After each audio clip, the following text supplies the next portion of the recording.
convincing one for Chris, I suspect, because we're going to take him to meet a gentleman that's had a very interesting experience with these beings, one that left some, I believe, very tangible evidence. How convincing that will be for Chris, we'll just have to wait and see.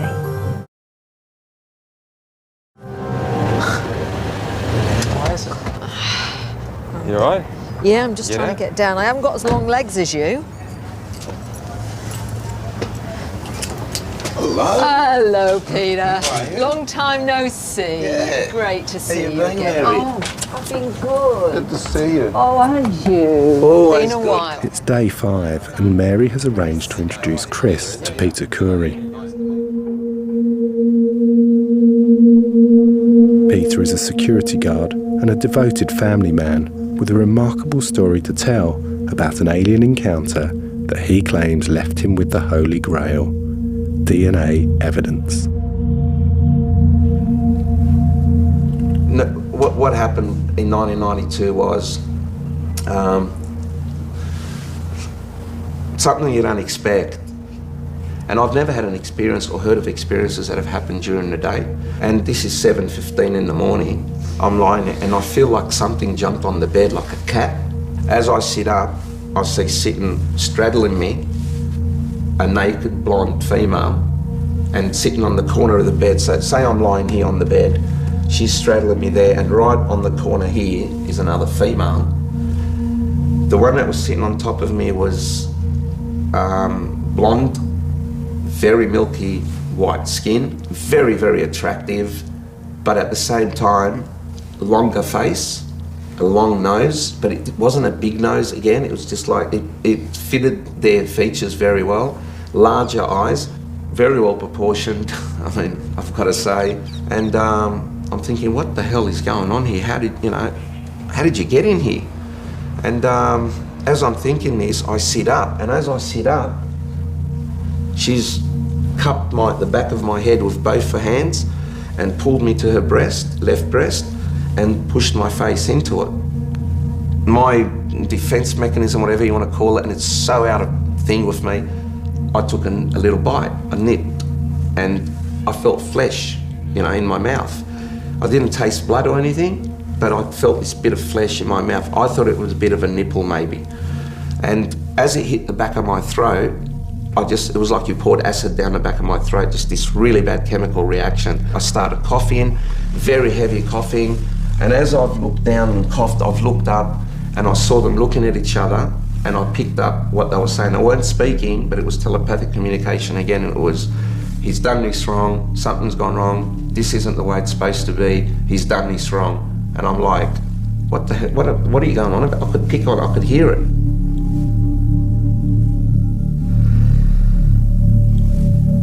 I had an erection for like 6 hours afterwards, and it was pretty painful. And under my foreskin I found 2 hairs. One was like an S shape, almost curled, and the other one was sort of not, it was just wrapped around, embedded in though, like if you push your nail into you get a little bit of a mark. That's what they were embedded. I could see that they weren't on the surface. And as I tried to take them off, peel them off, it was total agony. And so I knew it had to be from them. Peter released his sample for DNA analysis, which was conducted by a biochemist.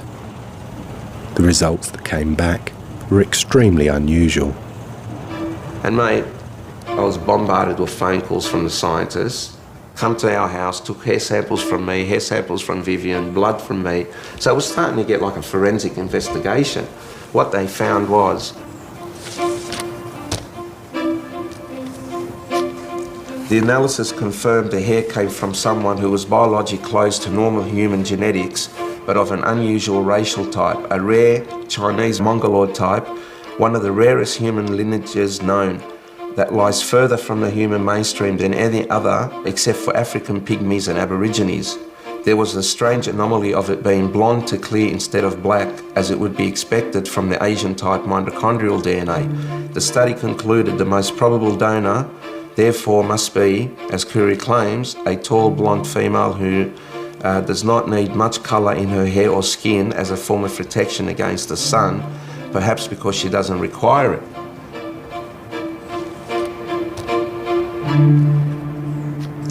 And Peter, thank you. Thank you, Mary. You know, we're always here for each other. Yeah. That's what we've got to do. That's right. Always. Yeah.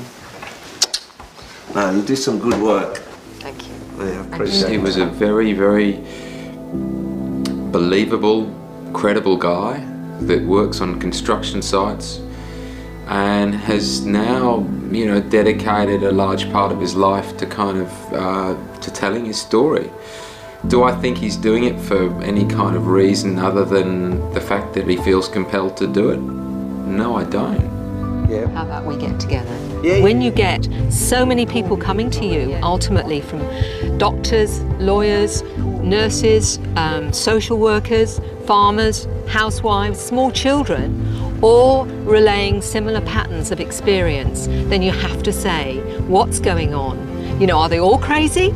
Or is this in fact a real experience?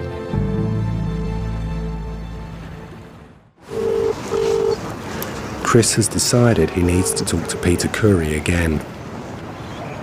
Hello? Hello? Hello, Peter? Speaking.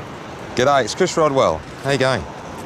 Your account yesterday was pretty mind-blowing and quite detailed. Look, I was wondering whether or not you would be prepared to undergo a polygraph test. Oh, not a problem. I've always requested it, mate. I even at one stage asked Bill, there was some talk of some truth serum that was being used in some military stuff, and I said, mate, I'd be more than happy to do that as well. Okay, great. Cheers, Pete. Cheers, sir. Bye. Bye, mate. It makes it much more believable to me, the fact he was so eager to do the polygraph test. I mean, how can it not? There's a guy saying, without a hesitation, without a shadow of a doubt, yep, I'll do it. What can you go, okay, well, right. That wasn't, I was expecting even a thought. Nah, do it. So here we are. Paul, so I better make sure I talk this The time. polygraph test will take a day to organise. In the meantime, Mary has arranged to take Chris to meet Dr. Rugbir Bartel, an astrophysicist at the University of Western Sydney, one of only 3 people in the world whose job it is to scan the sky for laser communications from aliens. We have a target list of stars that we want to look at, and then we use specialized equipment here, which is very sensitive to pulses of laser beams.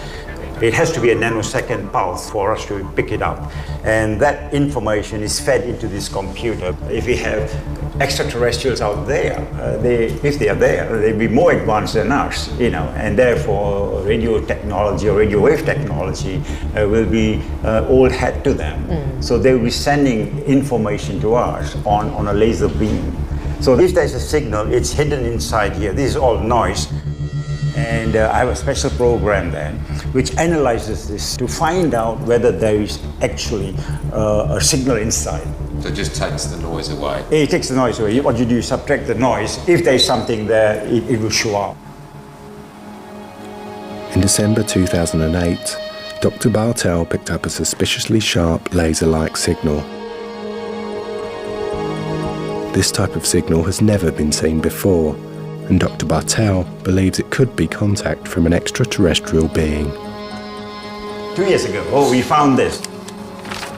A very sharp spike hidden inside noise. So we were quite excited with this. I've written here, is it ET, you know?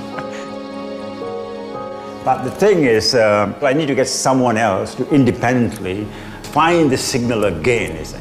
Could I ask though, is it possible that if it was an extraterrestrial signal, that they actually may be in something moving, like a craft or whatever, and that you got the signal from there and they've actually gone to another part of the galaxy, for example, and you're just not targeting the right part of the galaxy? That may be that possible. possible? That may be possible. How many times would you need to see that signal repeatable for you to start to go that statistically Or significant? maybe once or twice, no, maybe another few times. you get another few of those spikes, you might be dancing around on the rooftop. Yes, I have actually a bottle of champagne to crack if I find it. Science needs empirical proof, which means seeing, touching a spacecraft or seeing a being, I suspect, coming through the door. We have this empirical evidence. It is so frustrating for me when I know there are people that know the truth and yet can't say because of Official Secrets Act, because they're threatened otherwise. And I know the conspiratorial side doesn't rub well with Chris, but whether we like it or not, these are credible people that have spoken to me. They've got no reason to lie.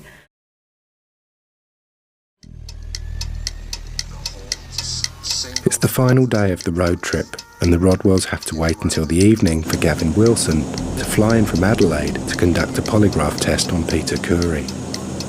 Although we are on the ground, for your safety and the safety of those around you, please remain seated with your seatbelts fastened until we're... Whilst the polygraph test is conducted, the room must be cleared. So Mary and Chris have to wait outside until Gavin is finished. It's going to be fascinating. He wants to get an answer, and he really is very interested in doing it. So that's going to be a fitting finale, I think. Really, if he passes that, what can you say? Now, these things, they just record how you're going to breathe during the test. So just raise your arms up again. This one's going to go up and around your thoracic area. Mm-hmm. All right, just drop your arms down. Yeah. Those sensors on your fingertips, they record perspiration, all right? Yep. Okay.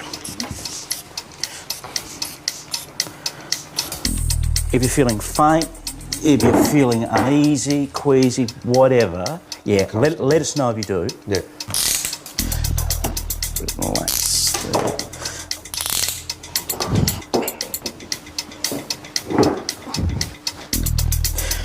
Okay, Peter, the test is about to begin. I'm now going to get you to close your eyes for me. Keep your feet flat on the floor. Don't move and answer each test question truthfully. Is today Wednesday? Yes. Is your first name Peter? Yes. Do you intend to deliberately lie to any test question? No. In July 1988, did you definitely witness 5 aliens in your bedroom at your parents' home in Hurlston Park? Yes. Did you lie to me when you said you definitely witnessed 5 aliens in your bedroom at your parents' home in Hurlston Park? No. Is honesty more important to you than loyalty? Yes.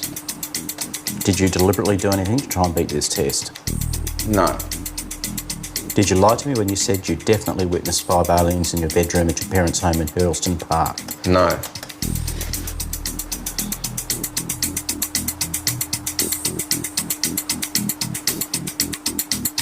Okay, test is now over. Just...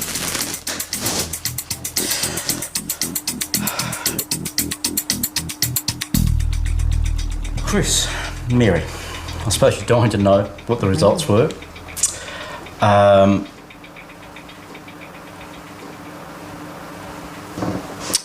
Peter passed the test. Great.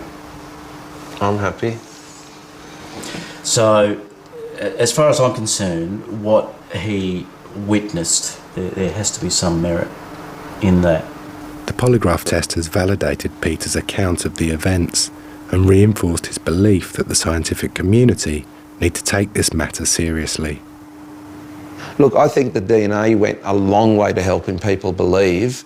Hopefully with a polygraph to back it, people can then sit back and say, well, if the guy's not lying, there's got to be something there, you know, and if there's something there, and if it's 5% of all the reports around the world, if 5% of those reports are legitimate and mine is part of that, then geez, we've got a phenomena we need to look at. I mean, the results actually haven't surprised me because I've always believed Peter, and I know that he's got absolutely nothing to gain by saying something so incredible. Chris. Yeah. What's your reaction? Oh, look, what's my reaction? I mean, I can't sort of sit here and say, look, here's a guy who's put himself on the line.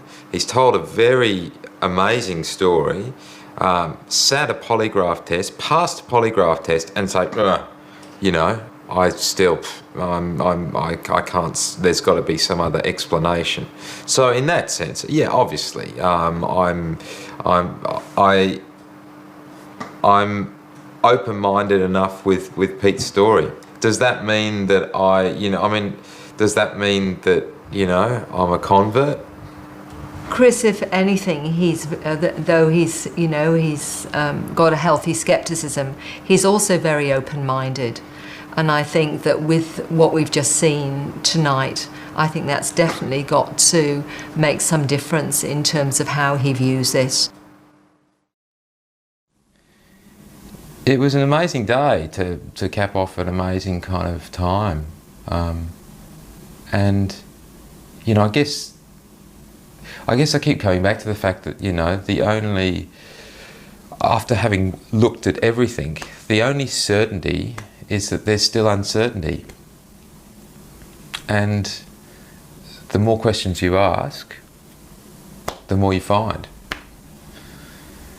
And it just keeps going round in this sort of circle. I mean, there's a little thing where you go, oh yeah, I can kind of see that, and I can understand that, and that seems real.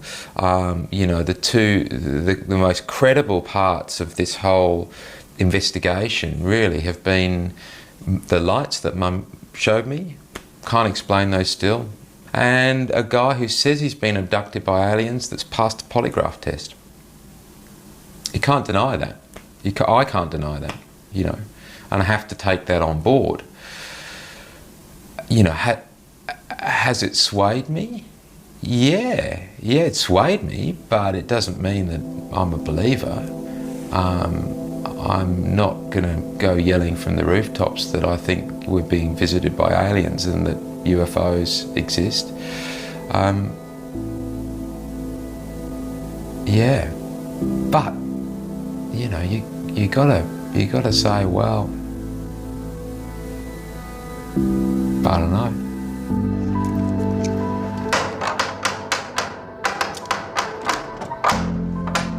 Hello, my darling. Are you ready to go? I'm all ready to go. All right, let's go. Time to go home now, hey? It is. Okay. Right, hand this one in. All right. 10 days is a very short time to show what I've been learning about for the last 15 years, and I know it's been very confronting for him.